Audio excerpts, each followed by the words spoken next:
చేతుల్లో ఉంది, ట్రంప్ చేతుల్లోనే ఉంది. డెఫినెట్ గా. కానీ ఆయన మరి ఈ రోజు ఒకటి మాట్లాడతారు, రేపు ఇంకొకటి. ఇది ఇప్పుడు ఏం కొత్తగా వచ్చింది కదా, ఎప్పటి నుంచి ఇదే సమస్య కదా అన్ని దేశాలకి.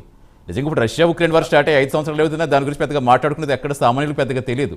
బట్ ఇది యుద్ధం స్టార్ట్ అయిన రోజు నుంచి ఎక్కడో మారుమూల పల్లెలో ఉన్న వ్యక్తికి కూడా అక్కడ ఏం జరుగుతుంది, అక్కడ దాని ప్రభావం ఎలా కనిపిస్తుందో ప్రతి ఒక్కరు చర్చించుకునే సందర్భం ప్రపంచవ్యాప్తంగా వచ్చిందంటే వాళ్ళు ఎంత వ్యూహాత్మకంగా వెళ్తున్నారు ఇరాన్ వాళ్ళు తెలుస్తుంది.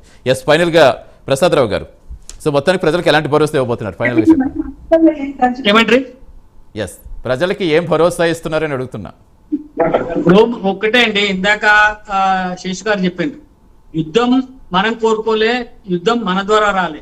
ఆ రెండు దేశాలకు సంబంధించినటువంటి అమెరికా ఇరాన్ మధ్యన ఉన్నటువంటి ఉద్రిక్త పరిస్థితుల వల్ల యుద్ధం వచ్చింది. ఇది ప్రపంచాన్ని అంతా చుట్టడం కోసం ఇరాన్ ప్రయత్నం చేస్తుంది, అందులో ఏం నో డౌట్. దాన్ని మనం కూడా కాదనిలేని సత్యం కదా, కళ్ళ ముందర కనబడతా ఉంది కదా. అంటే ప్రపంచమంతా కలిసి యుద్ధాన్ని ఆపేటువంటి ప్రయత్నం చేయాలా అన్నది ఇరాన్ యొక్క ఉద్దేశం. దాన్ని మనం కూడా యుద్ధాన్ని ఆపమని చెప్పి నరేంద్ర మోదీ గారు కూడా కోరుతా ఉన్నారు. ప్రపంచ దేశాలన్నీ కోరుతుంది, నరేంద్ర మోదీ గారు కోరుతాం. నరేంద్ర మోదీ గారు పోయి ఈ ఇద్దరిని కూర్చుని మాట్లాడే యుద్ధాన్ని ఆపేటువంటి పరిస్థితి అయితే లేదు కదా. మనం ఆ యుద్ధ రంగంలోకి, ఆ మధ్యలోకి మనం పోయాల్సినటువంటి అవసరం లేదు.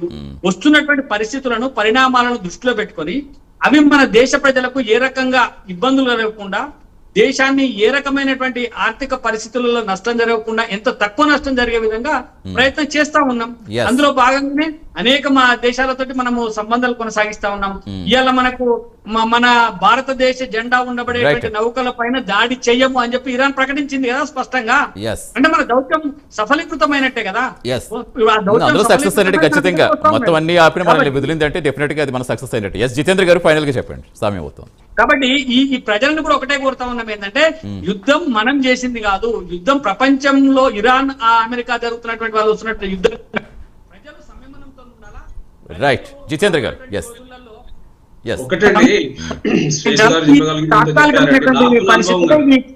పోతాయి అనేది మేము చెప్తాము. రైట్ అండి. ఎస్, ఇప్పుడు శేషు గారు చెప్పగలిగినంత చెప్పానండి.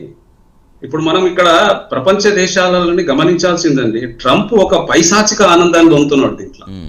ట్రంప్ చూడండి, ఒక దేశ ఉన్నటువంటి ప్రధానమంత్రిని ఆ విధంగా అక్కడ ఉన్నటువంటి వాళ్ళని ఏ విధంగా చూడండి దుర్మార్గంగా చంపేస్తాడండి. వాళ్ళు ప్రజలు అక్కడ ఎన్నుకున్నారు. ఆ రోజు 1941 నుంచి 79 వరకు షా పరిపాలించుడు, ఒక రాజు పరిపాలించుడు ఆ దేశాన్ని. అక్కడ ఉన్నటువంటి ఆయిల్ గురించి బ్రిటన్ తీసినటువంటి ఆయిల్ ని అమెరికా అండ్ బ్రిటన్ ఇద్దరు రెండు కలిసి అప్పటి నుంచి ఈ ఇరాన్ మీద పడ్డారండి వీళ్ళు. అప్పటి నుంచి ఇదంతా ఆ దేశంలో వాళ్ళు మరి హిజ్బుల్లా గాని, మరి హమాస్ గాని, తర్వాత యూతూస్ గాని, మరి మన ఈ ఉన్నటువంటి ముస్లిం బ్రదర్స్ గాని, వాళ్ళు మొదటి నుంచి ఏం చేశారు, ఈ అమెరికా బ్రిటన్ వల్ల వాళ్ళు ఒక ఉగ్రవాద దేశం కిందికి, మత ఛాదస్తం కింది దేశం కింది దాన్ని తయారు చేసి పెట్టేసేసి ప్రపంచ దేశాలకు అన్నిటికీ రుద్దడం మొదలైపోయింది. నాకు తెలిసి అంత ఈజీగా ఈ యుద్ధం ఆగదు. ఎందుకంటే అక్కడ తండ్రి కొడుకు చెప్తున్నాడు, ఇలా పేపర్లు చూడండి, మేము రక్తంతో చేస్తాం అన్నట్టుగా. ట్రంప్ అనుకున్నాడు ఇది తొందరగానే ముగిసిపోతుంది, నేను ఏదో చేస్తా అనుకున్నాడు. కానీ ఈ రోజు ఆ ట్రంప్ చేసినటువంటి తప్పుని ఇది ప్రపంచ దేశాలకు అన్నిటికీ అయితట్టు ఉన్నది. రాబోయే కాలంలో ఈ విధంగానే భారతదేశ ప్రధాని ఎంతసేపు విదేశాల మీద ఆధారపడి మన దగ్గర ఉన్న వనరులు, ఇప్పుడు శేషి గారు చెప్పినట్టుగా మన దగ్గర ఉన్నటువంటి వనరులు వాడుకోకపోతే మన దేశంలో మరి సమస్యలు పెద్ద ఎత్తున వస్తాయి. రాబోయే కాలంలో పెట్రోల్, డీజిల్ మాత్రం కంపల్సరీ వస్తాయి. దీనికి అనుగుణంగా మాత్రం మనం పెద్ద ఎత్తున స్టెప్స్ తీసుకోవాల్సి వస్తుంది. శేషి గారు సమయం తక్కువ ఉంది. రైట్ జితేంద్ర గారు, శేషి గారు సమయం తక్కువ ఉంది. అంటే భవిష్యత్తులో అలాంటి సిచ్యువేషన్స్ వస్తే ఫేస్ చేసే విధంగా ఈ ఇంధన భద్రత కోసం కావచ్చు, అసలు ఏ దీర్ఘకాలిక యాక్షన్ ప్లాన్ తీసుకుంటే కొంచెం మన ఇండియా సేఫ్ సైడ్ ఉంటుంది అనుకోవచ్చు. ఇప్పుడు ఇండియాకి ఉన్న సమస్య ఇప్పుడు గ్యాస్ ఒకటి, పెట్రోలియం ఒకటి, డీజిల్ సమస్య ఖచ్చితంగా తలెత్తుతుంది.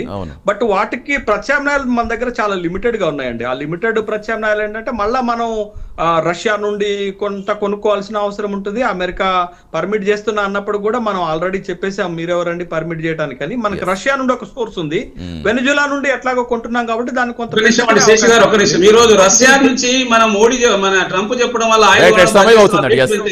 రేట్లు పెంచేసిరండి. ఇప్పుడు ఈ రోజు రష్యా రేట్ పెంచేసింది, మళ్ళీ ఈ ట్రంప్ వల్ల రేట్ పెంచేసి అదే చెప్తుంటే అందుకనే మనం వీటి మీద ఆధారపడకుండా మనం ఏంటో మనం చూసుకోవాలి. మనకి చాలా లిమిటెడ్ ఉన్నాయి.